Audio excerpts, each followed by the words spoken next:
আরহামু উম্মতি আলা উম্মতি আবু বকর, আমার উম্মতের মধ্যে সবচেয়ে রহম দিলের সাহাবী হচ্ছেন আবু বকর। সাইয়েদনা আবু বকরের দিলটা, হৃদয়টা এত নরম ছিল, উনি যখন নামাজে দাঁড়াতেন উনি কান্নার কারণে তেলাওয়াতের আওয়াজ পিছনে মুসল্লিরা শুনতে পেত না। রাজুলুন আসিফ, কোমল হৃদয়ের মানুষ, এত ভদ্র হৃদয়ের মানুষ, এত প্রিয় ছিলেন আল্লাহ তাআলার কাছে। বিশ্বনবী মেরাজ থেকে যখন আসলেন, এসে ঘটনা বর্ণনা শুরু করলেন, আমি মক্কা থেকে ফিলিস্তিন গিয়েছি, ফিলিস্তিন থেকে তুর পাহাড়ে উঠেছি, সেখান থেকে 7 আকাশ পাড়ি দিয়ে আল্লাহর আরশে গিয়েছি, জান্নাত জাহান্নাম দেখেছি, আবার ফজরের আগে ফিরে এসেছি।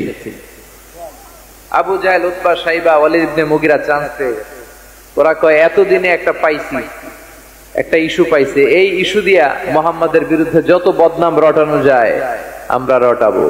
সর্বপ্রথম যে ধরছে বিশ্বনবীর সাহাবী আবু বকরকে, যে বলে আবু বকর দেখো, তোমার বন্ধু এতদিন যা বলতো মেনে নিতাম, আজকে সে কি বলে, সে তো পুরো পাগল হয়ে গিয়েছে। নাউজুবিল্লাহ পড়েন। যেখানে মক্কা থেকে ফিলিস্তিন যেতে লাগে 15 দিন, ফিরে আসতে লাগে 15 দিন, যেতে আর আসতে লাগে 1 মাস, সে নাকি মাঝরাতে উঠে বাইতুল মুকাদ্দাস গিয়েছে, নবীদের নিয়ে ইমামতি করেছে নামাজের, আরো সে গিয়েছে, জান্নাত জাহান্নাম দেখেছে, আবার নাকি ফজরের আগেই চলে এসেছে। এটা কেমন পাগলামির কথা বলো তো? সাইয়েদনা আবু বকর বললেন, আমার রাসূল কি আসলেই এই কথা বলেছে? আবু জাহেল, উতবা, সাইবা বলে, হ্যাঁ, তোমার নবী, তোমার মুহাম্মদ এই কথাই বলেছে। সাইয়েদনা আবু বকর বলেন, বিশ্বনবী যদি এটা বলে থাকেন তাহলে বিশ্বনবী সত্য বলেছে। আমার নবী বলে থাকলে সত্য বলেছে, তিনি মিথ্যা বলতে পারে? as-sadiq al-amin, সত্যবাদী, the trustworthy personality, সবচেয়ে বিশ্বাসী মানুষ, তিনি কখনো মিথ্যা বলতে পারে?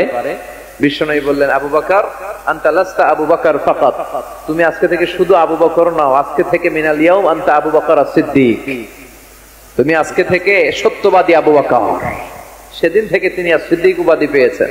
সিদ্দিক মানে যিনি সত্য গ্রহণে, সত্য প্রকাশে, সত্যের ব্যাপারে আপোষহীন। সুবহানাল্লাহ পড়েন। সাইয়েদনা মুসা আলাইহিস সালাম অত্যন্ত রাগী ছিলেন। উনি একবার এক থাপ্পড় মেরে ফেরাউনের বাবুর্চিকে দুনিয়া থেকে বিদায় করে দিয়েছেন, আরেকবার আরেক থাপ্পড় মেরে সাইয়েদনা মালাকুল মাউতের চোখ অন্ধ করে দিয়েছিলেন। উনি রেগে গেলে ওনার মাথার চুলগুলো ওনার টুপি ভেদ করে উপরের দিকে এরকম খাড়া হয়ে দাঁড়িয়ে যেত।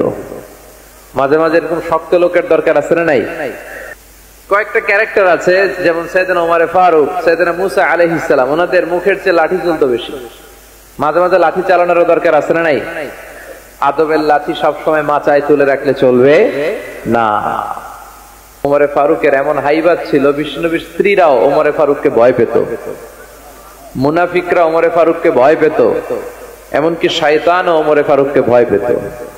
বিশ্বনবী বলতেন, ইয়া ওমর মা সালাকা শাইতানু সালিকান ফাজ্জান ইল্লা সালাকা ফাজ্জান গায়রা ফাজ্জি। ওমর, শয়তান যদি তোমারে কোনো রাস্তা দিয়ে হাঁটতে দেখে, শয়তান ওই রাস্তা রেখে দিয়ে অন্য রাস্তা দিয়ে হাঁটে।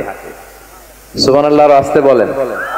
প্রভু তুমি বলেছো রাসূল দেবে না, বলনি দেবে না ওমর, বলনি দেবে না হামজা তারি, খালিদ বিজয়ী সমর। প্রভু তুমি বলেছো রাসূল দেবে না, বলনি দেবে না ওমর, বলনি দেবে না হামজা তারি, খালিদ বিজয়ী সমর। প্রভু তুমি বলেছো রাসূল দেবে না। আল্লাহু আকবার পড়েন। কি ওমরে ফারুক, মুনাফিকরা ভয় পাইতো, বিশ্বনবীর স্ত্রীরা ওনারা দেখে ভয় পেতেন, শয়তানও ভয় পেত। ওমরে ফারুকের অভ্যাস ছিল মুখের আগে লাঠি চলতো বেশি। সুবহানাল্লাহ পড়েন। আমরা যারা ইমাম সাহেব, তারা একামত হলে কিবলামুখী হয়ে দাঁড়ায় থাকি না?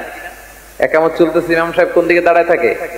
কিবলামুখী। ওমরে ফারুক মুসল্লিদের দিকে হয়ে দাঁড়ায় থাকতেন, আর হাতে থাকতো একটা লাঠি। কি থাকতো? কাতারকে বাঁকা করতে এরকম পিটায় সোজা করে দিতেন, এই সোজা করো, ইস্তাউ আকিমু সুহুফাকুম ওয়া'তাদিলু। এই ছিলেন ওমর। এজন্য বিশ্বনবী বলতেন, আশাদ্দুহুম ফি আমরিল্লাহি ওমর, আল্লাহর দ্বীনকে আল্লাহর জমিনে বাস্তবায়নের জন্য সবচেয়ে কঠোর সাহাবী হচ্ছে ওমর। সবাই আবু বকরের মতো হলে চলবে। আরহামু উম্মতি আলা উম্মতি আবু বকর, আমার উম্মতের মধ্যে সবচেয়ে রহম দিলের সাহাবী হচ্ছেন আবু বকর।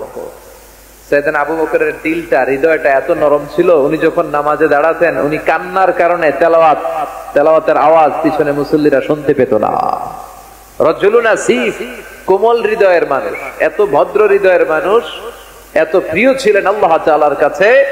বিশ্বনবী মেরাজ থেকে যখন আসলেন, এসে ঘটনা বর্ণনা শুরু করলেন, আমি মক্কা থেকে ফিলিস্তিন গিয়েছি, ফিলিস্তিন থেকে তুর পাহাড়ে উঠেছি, সেখান থেকে 7 আকাশ পাড়ি দিয়ে আল্লাহর আরশে গিয়েছি, জান্নাত জাহান্নাম দেখেছি, আবার ফজরের আগে ফিরে এসেছি। আবু জাহেল, উতবা, সাইবা, ওয়ালিদ ইবনে মুগিরা জানতে, ওরা কয় এতদিনে একটা পাইছি, একটা ইস্যু পাইছে, এই ইস্যু দিয়া মুহাম্মাদের বিরুদ্ধে যত বদনাম রটানো যায় আমরা রটাবো। সর্বপ্রথম যে ধরছে বিশ্বনবীর সাহাবী আবু বকরকে, যে বলে আবু বকর দেখো, তোমার বন্ধু এতদিন যা বলতো মেনে নিতাম, আজকে সে কি বলে, সে তো পুরো পাগল হয়ে গিয়েছে। নাউজুবিল্লাহ পড়েন। যেখানে মক্কা থেকে ফিলিস্তিন যেতে লাগে 15 দিন, ফিরে আসতে লাগে 15 দিন, যেতে আর আসতে লাগে 1 মাস, সে নাকি মাঝরাতে উঠে বাইতুল মুকাদ্দাস গিয়েছে, নবীদের নিয়ে ইমামতি করেছে নামাজের, আরো সে গিয়েছে, জান্নাত জাহান্নাম দেখেছে, আবার নাকি ফজরের আগেই চলে এসেছে। এটা কেমন পাগলামির কথা বলো তো? সাইয়েদনা আবু বকর বললেন, আমার রাসূল কি আসলেই এই কথা বলেছে? আবু জাহেল, উতবা, সাইবা বলে, হ্যাঁ, তোমার নবী, তোমার মুহাম্মদ এই কথাই বলেছে। সাইয়েদনা আবু বকর বলেন, বিশ্বনবী যদি এটা বলে থাকেন তাহলে বিশ্বনবী সত্য বলেছে। আমার নবী বলে থাকলে সত্য বলেছে, তিনি মিথ্যা বলতে পারে?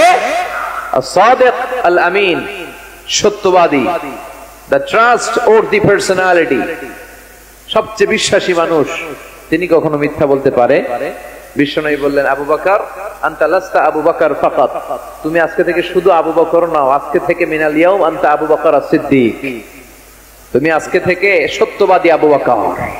সেদিন থেকে তিনি সিদ্দিক উপাধি পেয়েছেন। সিদ্দিক মানে যিনি সত্য গ্রহণে, সত্য প্রকাশে, সত্যের ব্যাপারে আপোষহীন। সুবহানাল্লাহ পড়েন। কিন্তু সাইয়েদনা আবু বকর ছিলেন কোমল হৃদয়ের অধিকারী, তার বিপরীতে সাইয়েদনা ওমর ফারুক ছিলেন শক্ত হৃদয়ের অধিকারী। এজন্য দুইটারই দরকার আছে, তাইলেই ব্যালেন্স হয়। সবাই নরম হইলেও চলবে না, আবার সবাই গরম হইলেও চলবে না, ঠিক কি না? দুইটার মাঝামাঝি থাকার দরকার আছে না নাই? এজন্য মারামারি করতে পারবেন, কিন্তু এটা করতে হবে ইসলামের পক্ষে। কথা বলেন। আল্লাহ বলে, ফাদরিবু ফাওকাল আনাক, গাড়ের উপরে মারো, ফাদরিবু মিনহুম কুল্লা বানান, আর গিরায় গিরায় মারো। কোথায় মারতে হবে? গাড়ের উপরে আর গিরায় গিরায়। তবে এটা নিজেদের মধ্যে এই মারামারি করলে চলবে না।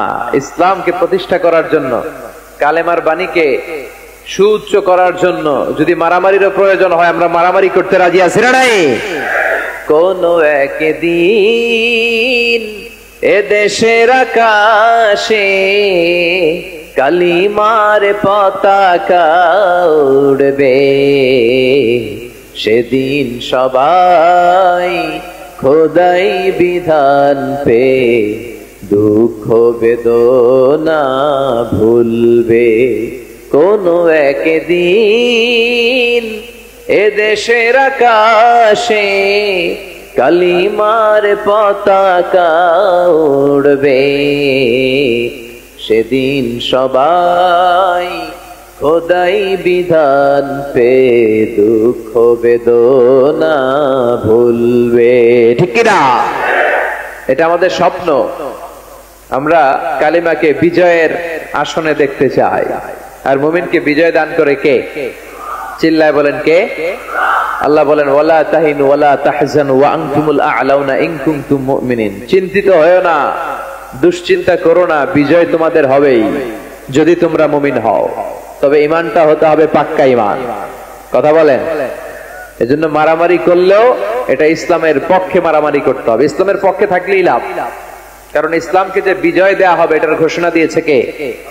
ওরা চায় মুখের ফুৎকারে ইসলামের বাতিকে নিভিয়ে দিতে। আল্লাহ বলে, কিয়ামত পর্যন্ত আমি ইসলামের বাতিকে জ্বালিয়ে রাখবো।